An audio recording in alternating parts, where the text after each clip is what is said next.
My name is Laura Brennan. I am 31 years old. And on an ordinary Tuesday morning in November, I reached for my phone the way I did every morning, opened the shared photo album the way I did every morning, and found 3 years of my life completely erased. I want to tell you what the empty album looked like. Not the technical interface, the feeling of it. The specific quality of a space where things should be and are not.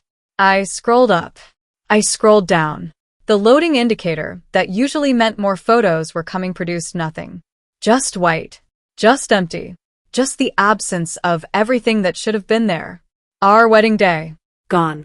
The first morning in our house, when we had no furniture yet and sat on the kitchen floor and ate cereal and laughed about it. Gone. The trip to Maine we had saved for 2 years to take. Gone. The beach. The lighthouse. The photo Daniel had taken of my face when I first saw the water, which I had looked at more times than I could count because I looked, in it, exactly the way I felt, completely happy. Gone. Every birthday.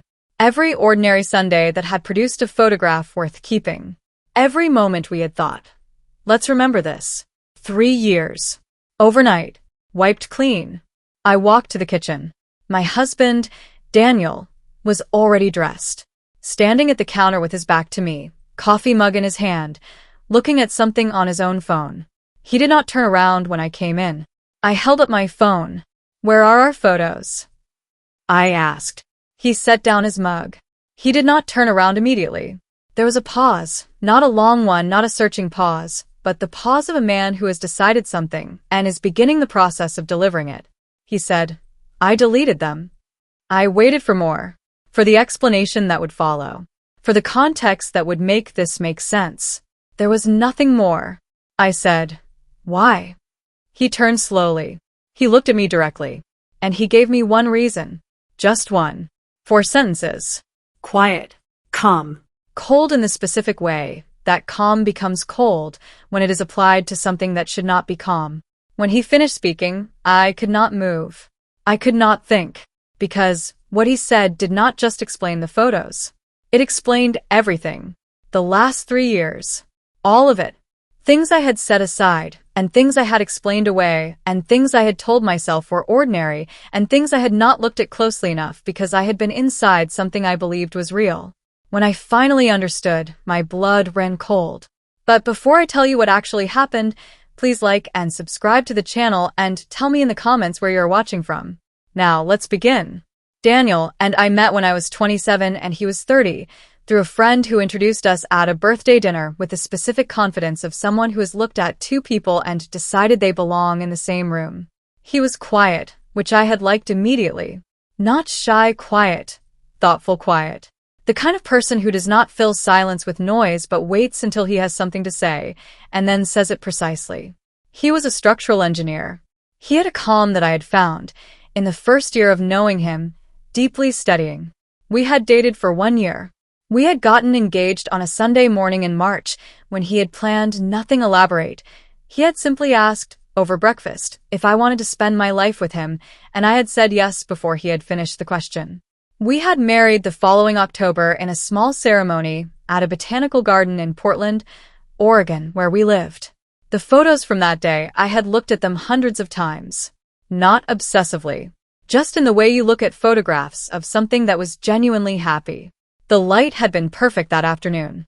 Daniel had smiled at me when I came down the aisle with an expression I had memorized because it was the expression of someone who was exactly where they wanted to be. That was what I had believed when I looked at that photograph. I had been looking at it wrong. What Daniel said in the kitchen on the Tuesday morning, in 4 sentences, quiet and calm and cold, was this. He said that he had made a decision the previous night and that the decision was final and that he was telling me now, so I understood the timeline. He said that he was leaving the marriage and that he had been planning to leave for some time and that he had not known how to say so until now. He said that he had deleted the photos because he did not want to move into his next life carrying the images of this one. He said, and this was the 4 sentences, this was the last one, this was the one that made my blood run cold. He said that he had felt certain about leaving for most of our marriage, and that the reason he had not said so sooner was that he had been trying to locate a version of himself that wanted to stay, and that he had not been able to find it. He had felt certain about leaving for most of our marriage. I stood in the kitchen of the house we had bought together, and I looked at my husband, and I tried to find the sentence inside the sentences, the more specific version of what he had just said, the version that clarified rather than opened further. I said, "How long?" He said, "Since about a year in." A year in. We had been married 3 years. He had been certain about leaving for 2 of them. I said, "The photos." He said, "I needed them gone." I'm sorry about that. He was sorry about the photos. He was not sorry about the 2 years. He was not constructed in the specific way I was observing him in our kitchen at 7:30 in the morning, of the kind of material that produces that particular variety of sorry. He finished his coffee. He put the mug in the sink. He picked up his bag from the counter. I noticed now that it was fuller than it usually was, packed the night before, while I slept. He said he would be in touch through his attorney. He left. I sat on the kitchen floor. Not dramatically, I did not slide down a wall or collapse in the cinematic sense. I simply found myself on the floor, sitting with my back against the cabinet under the sink the way I sometimes sat in that kitchen when I was thinking through something that needed thinking through, and I stayed there for a while. I was thinking about the year. Not this year. The first year. The year Daniel had said was when the certainty had begun. Our first year of marriage. The furniture-less kitchen floor, and the Maine trip, and the specific accumulated happiness of 2 people who are figuring out their shared life. I was thinking about that year, and looking for the thing I had missed. The sign, the signal, the moment that should have told me.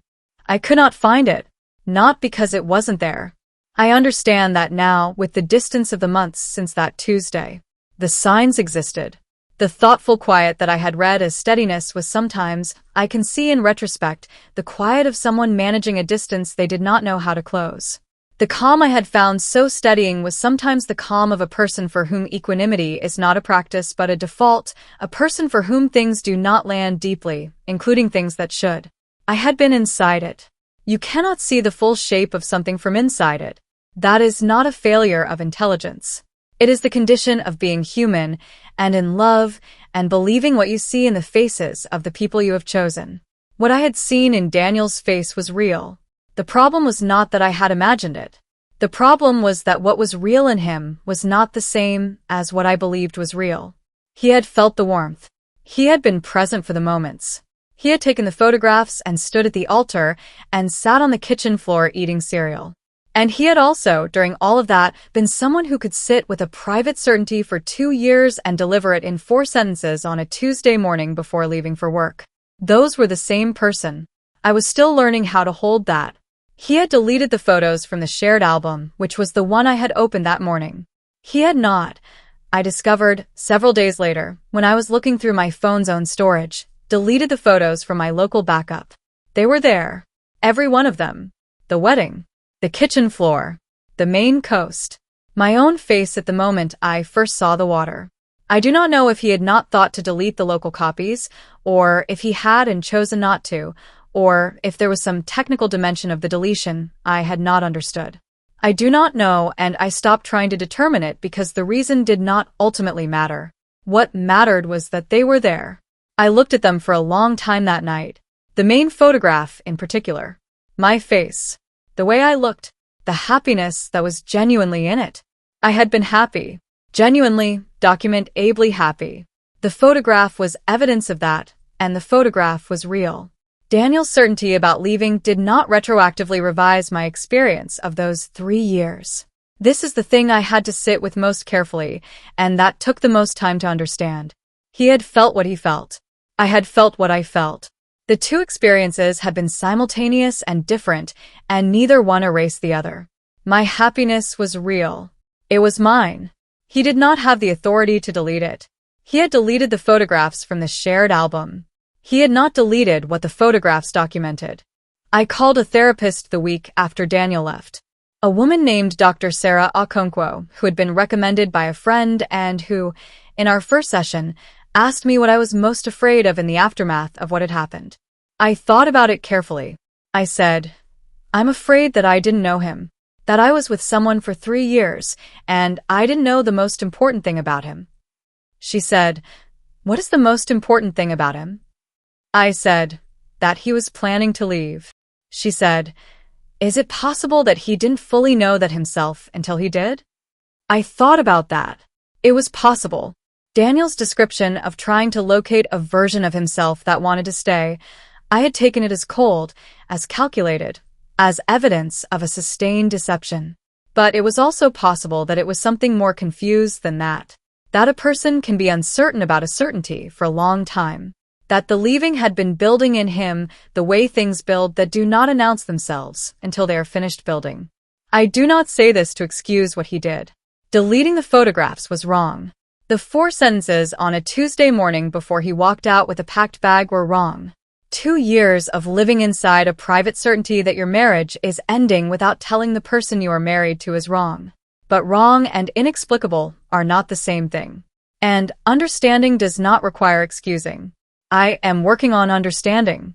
The divorce was finalized 7 months after that Tuesday morning. Daniel was cooperative and efficient about the process, which was consistent with his character in ways that I found easier to accept once I had stopped trying to make it mean something beyond what it was. The house was sold.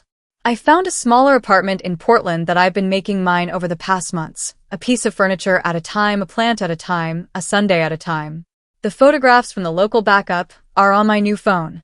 All of them, including the Maine coast and the kitchen floor and the wedding and my own face looking genuinely happy. I look at them sometimes. Not often, but sometimes. What Daniel said in the kitchen made my blood run cold because it revealed that the life I had been living and the life he had been living had not been the same life. That I had been in a marriage that only one of us had fully inhabited. But I had inhabited it, fully and genuinely, and with everything I had. That is not nothing. That is not a wound only. That is also evidence of my capacity to love, to be present, to build something and mean it. He left. He took his certainty and his packed bag and his 2 years of private knowledge. He could not take what I knew. What I knew was that I had been there completely. And I took that with me. Into the apartment. Into the plants and the furniture and the Sundays. Into the next thing that I will build when I am ready. Completely. The way I always do things. The way I always will.